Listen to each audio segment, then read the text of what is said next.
I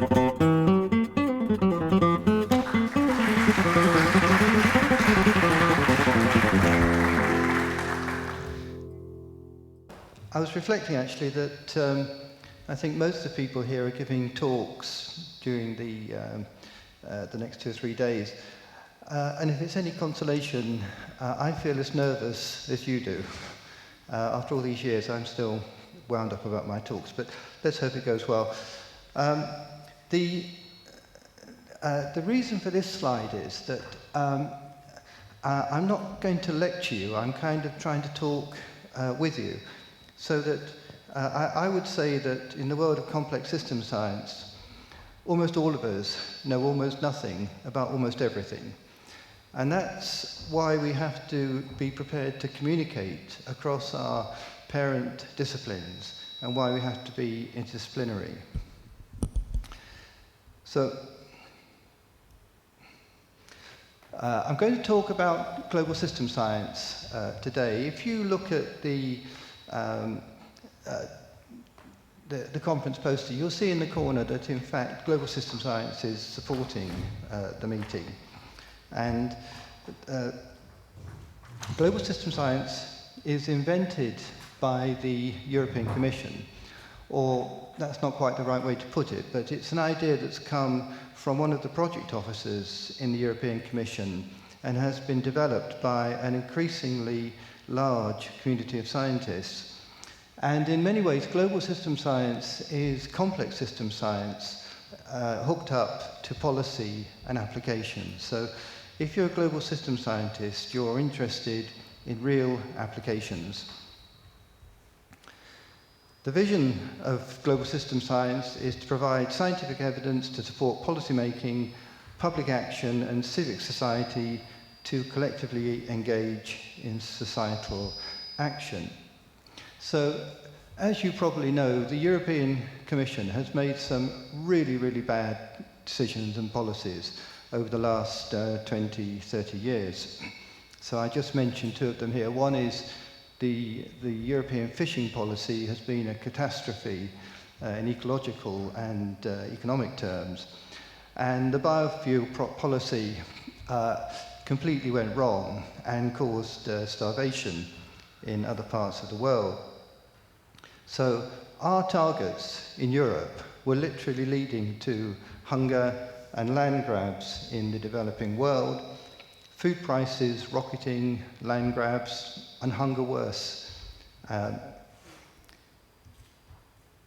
It's quite incredible when you look at it that biofuels use an astonishing amount of water. I took this 2,500 litre figure from the Irish Times, which I'm sure is very authoritative, and it just is astonishing. And in the end, the policy doesn't even work. So it causes a lot of problems and doesn't achieve what the policymakers want.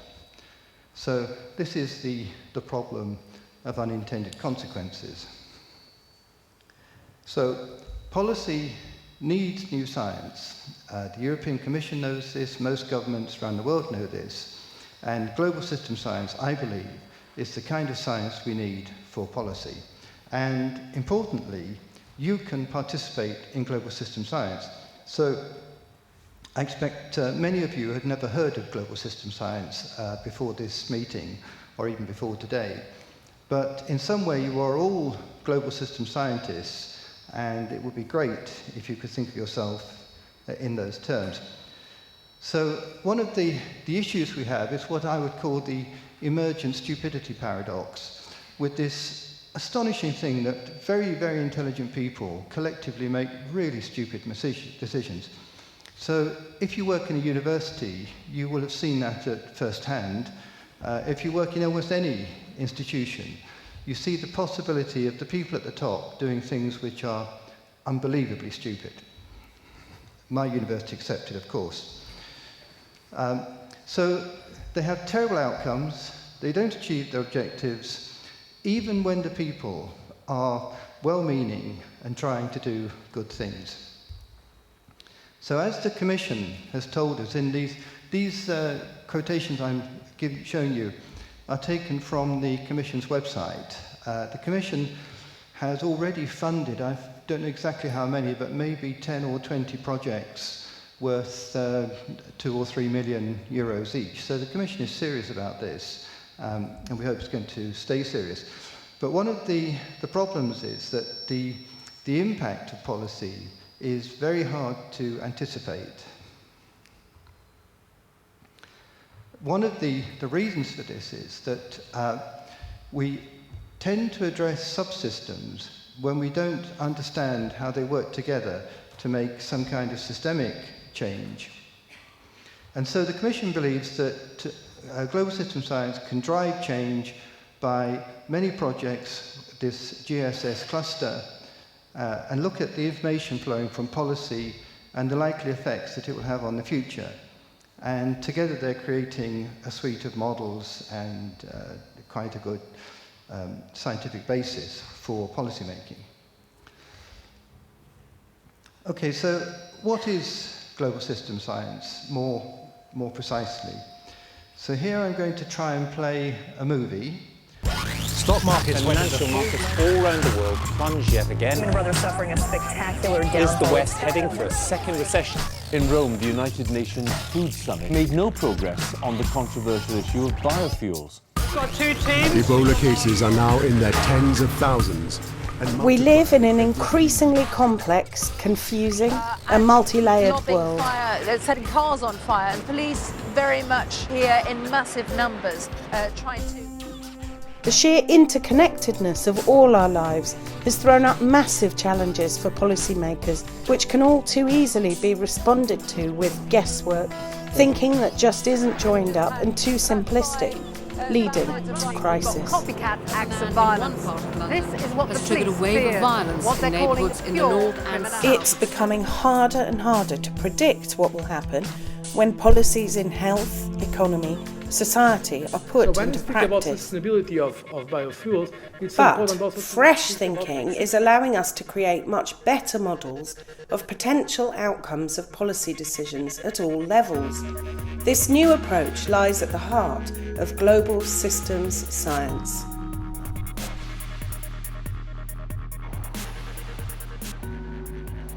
Global system science brings together traditional science, social sciences, mathematics, and information and communication technologies. It finds ways of combining different kinds of data to create simulations of the impact of policies. This robust and systematic approach gives a clear-cut range of policy consequences. The more accurate the results, the more confidence for the policymaker. Let's take the case of SARS. Those first carriers had scattered all over the world before anyone even knew about SARS. How could the authorities best control transmission? A global system science approach brought together epidemiology, understandings of air transport, and analyses of individual behaviour to create computer models which informed policy priorities. Now it's standard practice to use this approach. This is an early success of global system science and underlines one of its key features, that it's multidisciplinary. It embraces social and biological systems, physical and ecological systems, infrastructure and communications. This means that qualitative elements, such as social networks, which have been so hard to include up until now, can be brought into computer simulations. Another important aspect of global system science is that it's multi-level. Problems at international scale are inextricably linked with issues at regional, national and local levels. Global system science takes into account knowledge and skills at grassroots, as well as top-down strategies. A good example of the multi-level approach is the Tidworth Mums, an organisation formed by young army wives. The women were on their own for considerable periods of time each year if their partners were deployed. The issues are loneliness, isolation. In Tidworth, the garrison commander and Wiltshire Council provided an enabling space where, bottom up, the mums could create a formally constituted organisation for the benefit of young families. And we can see what actually the mums and the other parents and carers in Tidworth actually want and what they need, rather than obviously someone from the top telling us what we need. So it's really, really valuable, I think, to have people from the local community involved in building their community. And certainly I can see people being empowered when they say, oh, I've got a great idea, I'd really like to run this type of activity for the community. And then they get up and they make that happen. Tidworth mums have shown the Army and Council that a bottom-up approach works. Their ideas have filtered up and informed funding decisions. Poverty levels are rising. Stock markets went into full-blown panic again today. In Europe, we have problems from global to local levels, and these interact top-down and bottom-up. So, whatever policy issues are being tackled, global systems science can help frame the problem, find new solutions, systematically test those solutions to inform policy before they're implemented. Okay, well, this programme you've just seen is work in progress. It's not the finished thing. In fact, we're making what's called a MOOC, a massive open online course for global system science. And you're cordially invited to join the virtual course team and to help us to correct errors, make everything we're doing more interesting, to improve the impact, and of course to help the Commission to justify funding of global system science. So, global system science, some examples. We've got epidemics and health, we've got financial crashes, cities and populations, transport, food, water, air, climate change, etc. So, in global system science, we have these four things. First of all, we have science to address policy questions. So, this is what the people in this room are expert at. But we need to make tools for the science. So the science is not just curiosity-driven. The science is actually there to solve problems, which means we have to make computer tools and so on to put the science into practice. That it has to engage with policy so that we can have evidence-based policy based upon good science.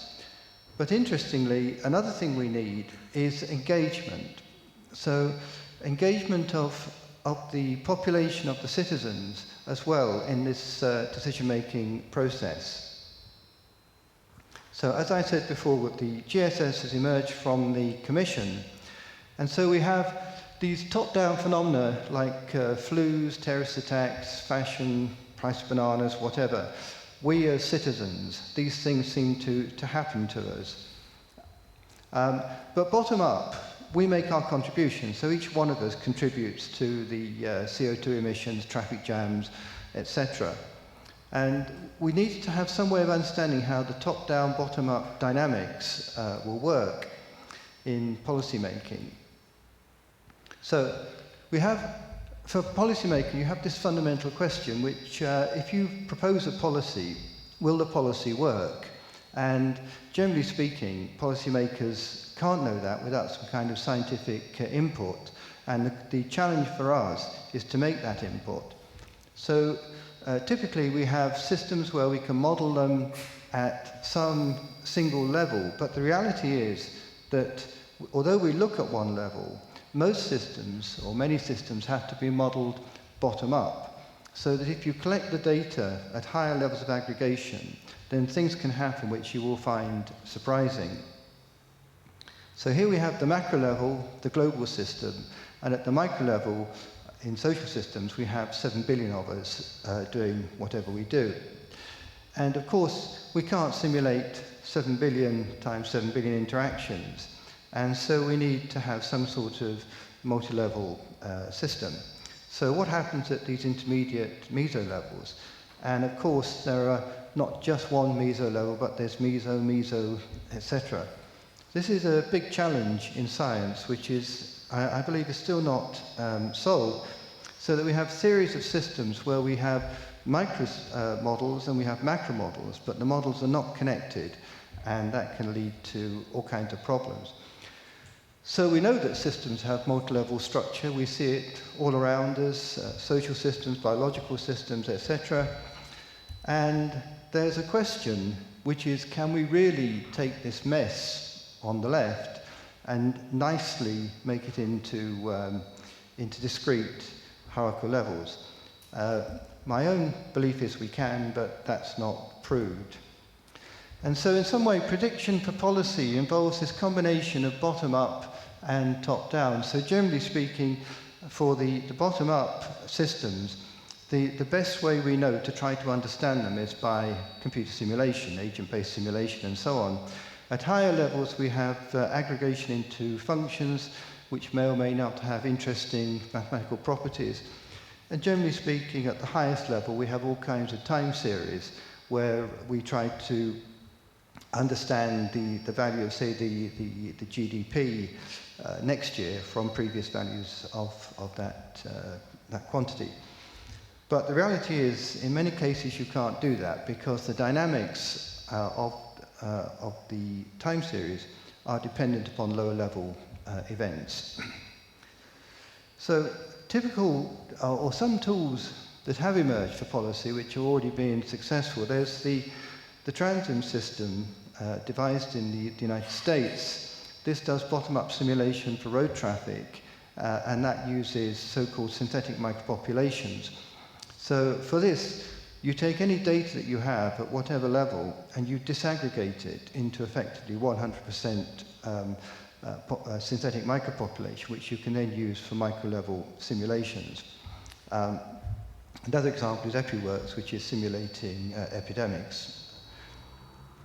So we have this fundamental question, which is how policymakers will know whether the policy will work or not. And another question is how science can inform policymakers at local, national, and global scales. And it's really important to understand, or to try to understand, how scientists can engage with policymakers. So there are natural tensions between scientists and policymakers which have to be overcome. So here's a model of how scientists and policymakers interact. So the policymaker has an objective, he wants X at time t. Of course, policymakers don't express it that way, but so it could be houses for all, balance the budget, sort out the euro, eradicate poverty, etc. by some particular date. So the policymaker says, if I do A1, A2, etc., I will get the result I want. At least the policymaker hopes that's true. But then the scientist comes running to the rescue and says, no, no, no, don't do A1 and A2. That won't give you what you want. I will tell you what to do. You do B1, B2, etc., and this will give you your objective on time, on budget, etc. And the policymaker says, thank you very much, you told me what to do, now I've got a prediction, and that's exactly what I'm going to do. Well, of course, it's not like that. Scientists can't make the kind of prediction that many policymakers want. So, as Greg's colleagues say many times, that policymakers, they want an answer. But in the world we live in, that we know there's very often not a single answer, but there's a set of possibilities. So even that is not perfect. So how can we know the outcome of policy actions? And so there's a kind of feeling that in policy, if we give the system a kick, we'll score a goal, we'll hit the target. And that's what we hope that our science would tell us. But it's important to ask what kind of predictions science can make. So, as I'm sure many of you know, that we cannot make the same kind of predictions that are made in physics. And indeed, it's arguable whether the social world is predictable at all.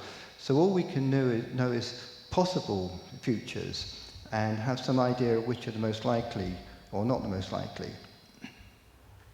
But anyway, complex socio-technical systems are artificial systems. This is very often overlooked, But artificial systems are created by accident or design. So if you look around you in this room, you will see hundreds, if not thousands of things which have been designed. So the seat you're sitting on was designed by somebody, the clothes you're wearing were designed, the lights and everything else. So when you leave this building, have a look around you in the world of Granada, and you will see how much design there is.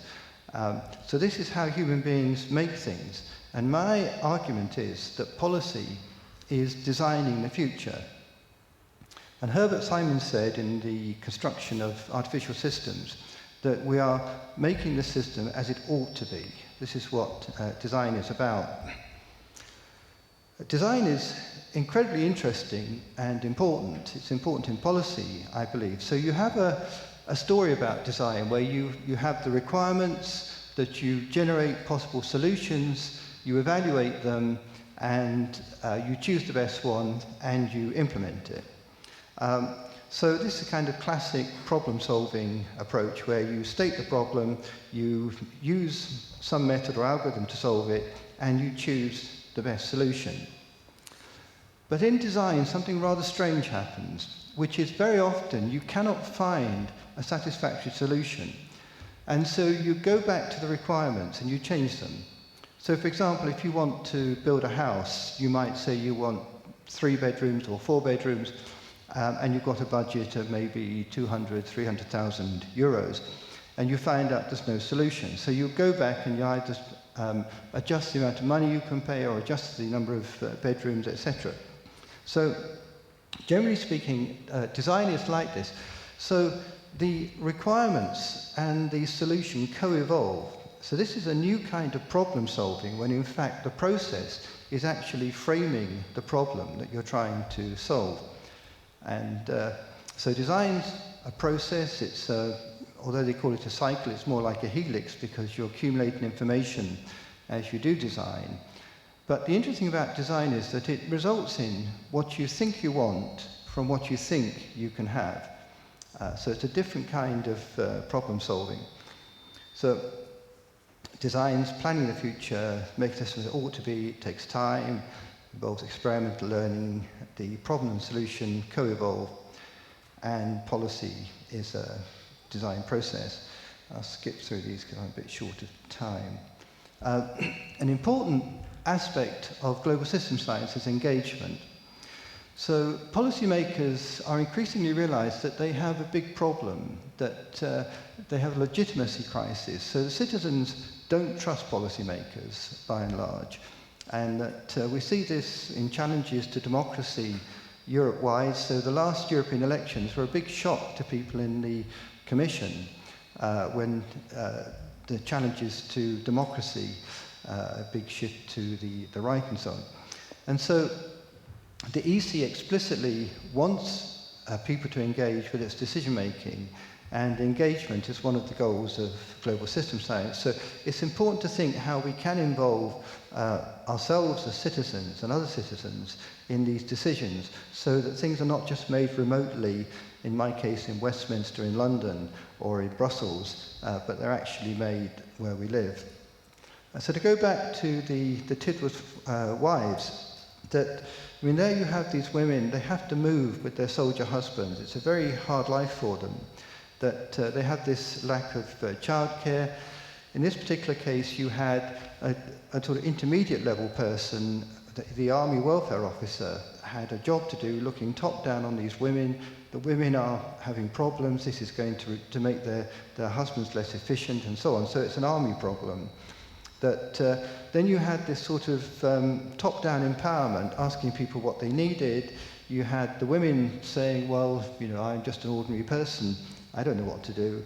But they were able to organize and self-organize to form this kind of structure. They made themselves a committee so they could organize this nursery. And the interesting is that the committee structure is surprisingly robust, so that if this army wife is posted abroad, then somebody else turns up and the structure is robust and keeps on going. So the question goes along with this is that how can science inform policymakers at all scales? So our story is that we can do micro-level simulations. I personally have great hope in micro-simulations. I can see in the future that they will get much better and that the whole enterprise will become much more reliable. I want to give you another example of engagement, which I experimented with again, colleagues of Greg. So it's very interesting that art can be catalytic in social systems. There's an example in Warsaw, where a very run-down, depressed area of Warsaw was transformed by art. So many scientists think art is frivolous, that's what you do at the weekend, but in fact art is part of life in the same way that science is. And unsurprisingly, art is very powerful. And so we had this area in UK called Rochdale, this city, once one of the richest towns in the UK, now one of the poorest, high unemployment, people on welfare, etc. And the idea is you take these people that it's a network problem, because unemployed people are generally disconnected from people who are employed. And so the challenge to the policymakers, and indeed us as scientists, is how can we understand the social structures that people want, and how can we take actions that will result in those kind of structures. So we want to go from people being disconnected to some kind of network structure, which is giving people what they need. And again, my view is that we can test this kind of thing by microsimulations.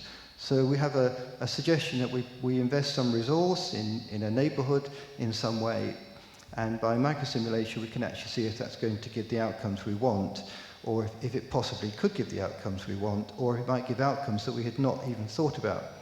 So again, as I'm sure you all know, the great thing about simulation is that it can create the unknown unknowns. So simulation can make you aware of things that you weren't aware of before you actually did it. So going back to global system science, this is a future direction for complexity science. We are, of course, lobbying for funding for global system science, which means it includes complex system science, and we're making a roadmap for the Commission, and you can participate.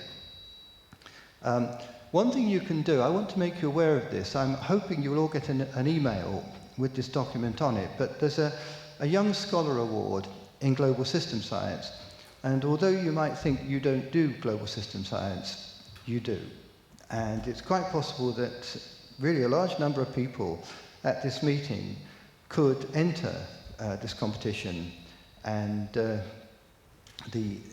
prize is a €1,000 honorarium, and also presenting at this conference in October. So I do urge you to engage with this, that I think it would be really great. It would be absolutely fantastic if somebody from this community was the winner, and it's not such a demanding thing to do. And I also urge you to engage in global system science, that this is really, it's a very big movement. As I said, there's really quite a large number of European projects. There's an emerging network of scientists interested in global system science. And I give you the website there. I do hope you go and have a look at it, because there's a lot of things going on. And of course, young researchers, an important thing for you is that there'll be opportunities in future projects and so on. And so if what we're trying to achieve with global system science goes ahead, then hopefully there'll be lots of career opportunities. So to sum up, we live in a global system. I hope that's self-evident, that global systems have bottom-up and top-down dynamics. I'm sure you knew that before I started speaking. And that simulation is the only way that we know to explore some systems. That my belief is that systems can and will be stimulated at the micro level, and of course at other levels too. And I think that global system science will develop new multi-level theories for these dynamics, which are so desperately needed, in my view. That Importantly, global system science takes system science into policy, complex system science into policy. And I think it's important to stress this very practical side of this science. This is science for applications. This is not science for our own self-indulgence. And it means that we have to focus on the real world. We have to focus on what our society wants, as expressed by various kind of policymakers or people in business. And also global system science is important because it's trying to engage citizens in the policy-making process in bottom-up. So this global system science roadmap is being written now, and I do hope you will join us. So you're pushing an open door. If you want to join the group that's making the massive open online course, please do. So there's my email address. Hopefully you've noted the Global System Science URL. And you can join this community and you can really make a difference. So I hope you will, and it's great to be here with you. Incidentally, I'll say something to follow up on what Craig said this morning about business, that I don't quite agree with him, because I think if you're a scientist who's interested in applications, then in some cases engaging in business is the only way to deal with the real system. The same is true as if you deal with policymakers. As some of you will know, when you try and get data from the town hall or from the government or whatever, it can be very hard if you're just another researcher. But if you're part of the team, then of course you have access to data, and you can see things within the system that you could not see from without it. So I think, as in most things, of course it's great to be an academic. It's great to think great thoughts and do great stuff. But it's also great to do real things. And so my belief is you're best to combine those two things. I think, again, global system science gives you a real opportunity to do that. So this is where we do need blue sky science. We really do need new ideas, and we need people like you who can really push it, give us the new stuff that we need. But I think it has to be done in a context of applications and policy. So, thank you very much.